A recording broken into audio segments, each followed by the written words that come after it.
نیمروز کې جګړه ایرانی ځواکونو پر نیمروز غونډې توغولي. جزئیات هم دلته وګورئ او چینل سبسکرایب کړئ. ښکاري چې د ایران او طالبانو جنجال ختمیږي نه بلکې لا زیاتېدو خواته روان دی.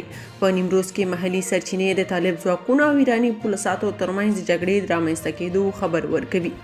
سیمه‌ییزې سرچینې رسنیو ته ویلي چې دغه نښته نن د یکشنبې په ورځ د نیمروز ولایت د ګودر عبدالرحمن په سیمه کې 2 بجې شوې ده.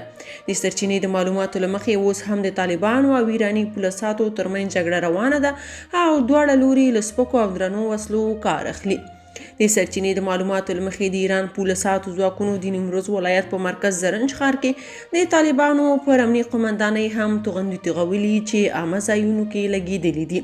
تر اوسه د تلفاتو په اړه جزئیات نه دي ورکړل شوي. تر اوسه پورې د دغې نښتې علت معلوم نه دی.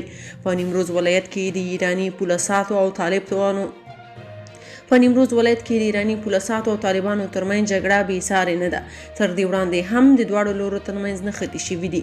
د یادونې وړ ده څو ورځې وړاندې د طالبانو لخوا د ایراني عسکر وهلو، ډبولو او بندي کولو په غبرګون کې د ایران حکومت ویلي و چې د طالبانو داسې کړنې د زغملو نه دي او که بیا تکرار شي نو طالبانو ته به بدې پایلې ولري. عام خلک بیا وایي ایران غواړي چې په دې ډول پارونکو اقداماتو طالبان بدنام او بیا ورباندې خپل شوم اهداف چې مهمه یې د اوبو تش په نوم حق دی ورکول دي. خلک وایي طالبان باید هیڅکله ایران ته سر ټیټ نه کړي او په لوړ مورال باید ورسره جګړه وکړي. که تاسو په دې اړه څه نظر لرئ په کومنټ کې شریک او چینل سبسکرایب کړئ.